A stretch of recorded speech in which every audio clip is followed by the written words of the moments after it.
वक्त की एक बड़ी खबर आपको बता दें, माधवी बुच पर एफआईआर दर्ज करने के आदेश दिए गए हैं। मुंबई की विशेष एसीबी अदालत का ये आदेश है। पूर्व सेबी अध्यक्ष है माधवी बुच। सेबी के टॉप अधिकारियों पर भी एफआईआर होगी। 30 दिनों में स्टेटस रिपोर्ट देनी होगी। तो पूर्व सेबी अध्यक्ष हैं माधवी बुच। मुंबई की विशेष एसीबी अदालत ने यह आदेश जारी किया है। 30 दिनों में स्टेटस रिपोर्ट देनी होगी और इसके अलावा सेबी के जो टॉप अधिकारी हैं उन पर भी एफआईआर होगी।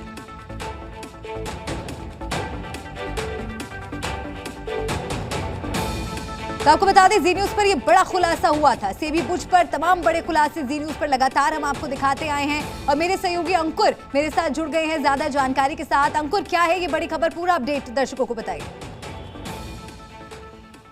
देखिए, माधवी बुच के खिलाफ शिकायत की गई थी, लगातार कार्रवाई किए जाने की मांग हो रही थी, लेकिन जब ज़्यादा कार्रवाई होते हुए नहीं दिखाया गया तो अदालत का रुख किया गया था। एंटी करप्शन ब्यूरो की जो अदालत होती है वहां पर अपील फाइल की गई थी, जिसके बाद अदालत ने यह फैसला अपनी तरफ से जारी किया है। उन्होंने साफ तौर पर कहा है, माधवी बुच और कई और लोगों के नाम उन्होंने मेंशन करे हैं, जिसमें उनके खिलाफ बाकायदा एफआईआर दर्ज कर पूरी इन्वेस्टिगेशन करने का आदेश दिया गया है।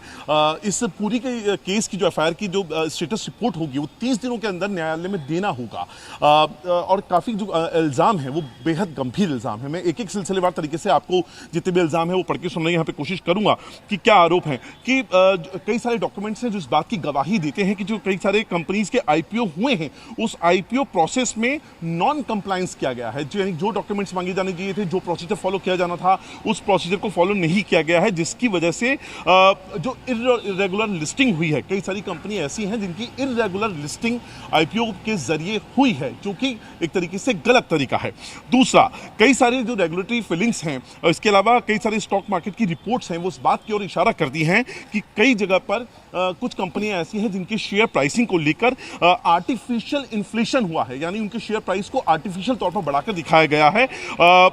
ये एक जो चीज हुई है। इसके अलावा जो कॉरेस्पॉन्डेंस हुआ है, विजिल ब्लोवर जो भी थे इसके अंदर जिन्होंने खत लिखा था सेबी को लेकर, पुलिस में भी उन्होंने शिकायत दर्ज करवाई थी, करने की कोशिश की थी अपनी तरफ से।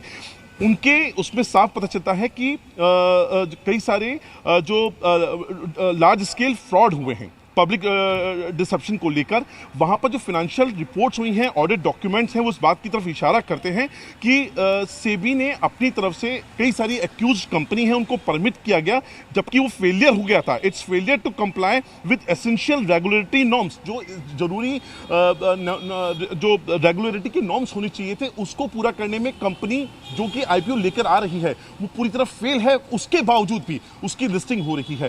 तो इस तरह के गंभीर आरोप उनके ऊपर लगाए गए हैं। तो जो कोर्ट है उन्होंने साफ तौर पे इन तमाम डॉक्यूमेंट्स को देखा और उन्होंने ये फैसला लिया कि शुरुआत में इस केस की इन्वेस्टिगेशन करने के लिए, इस केस के एफआईआर करने के लिए पर्याप्त सबूत हैं। यहां पर एफआईआर होनी चाहिए। एफआईआर होने के बाद उसके बाद जो स्टेटस रिपोर्ट है वो 30 दिनों के अंदर दाखिल की जानी चाहिए। बिल्कुल, कई गंभीर आरोप है अंकुर जो आप हमें बता रहे हैं। साथ ही मैं आपसे ये भी जानना चाहूंगी, और कौन लोग हैं जो आगे अब जांच के दायरे में आ सकते हैं? देखिए, यहाँ पर अगर मैं रिपोर्ट की बात करूँ, जो इस वक्त रिपोर्ट हमारे पास है, जो अदालत का आदेश हमारे पास है, उसके अंदर जो चेयरमैन हैं माधुरी बुच, उनका नाम सबसे पहले एक्यूज के तौर पे है। इसके अलावा अश्विनी भाटिया हैं, उनका इसमें नाम है अनंत नारायण, इनका नाम है कमलेश चंद्रा वर्षने, इनका नाम है, और प्रमोद अग्रवाल का नाम है। इसके अलावा जो सुंदरमन रामामूर्ति, उनका भी इसमें नाम है। तो इस तरीके से कई सारे अलग अलग नाम हैं जिनको यहाँ पर मेंशन किया गया है अपने ऑर्डर के अंदर, जो एसीबी का जो कोर्ट है उसने। बिल्कुल अंकुर, और आगे आपसे ये भी समझना चाहेंगे कि माधवी बुच पर अभी देखिए जिस तरह से शिकंजा कस रहा है, कानूनी शिकंजा यहाँ पर कसता हुआ नजर आ रहा है, क्या विकल्प माधवी बुच के पास बचते हैं? क्या लगता है कि अगला कदम उनकी तरफ से क्या हो सकता है?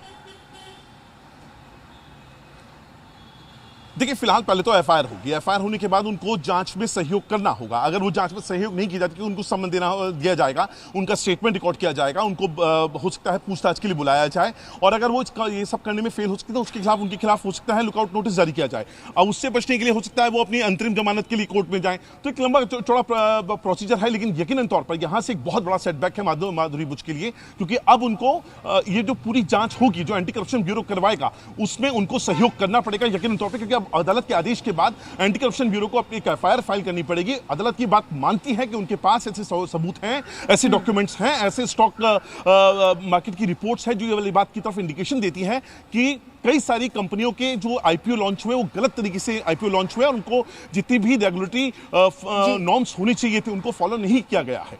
तो ये अंकुर, प्रमुखता से जी न्यूज़ लगातार ये खबर दिखा रहा है। आप नजर बनाए रखिएगा। तमाम अपडेट दर्शकों तक पहुंचाने के लिए आपका शुक्रिया।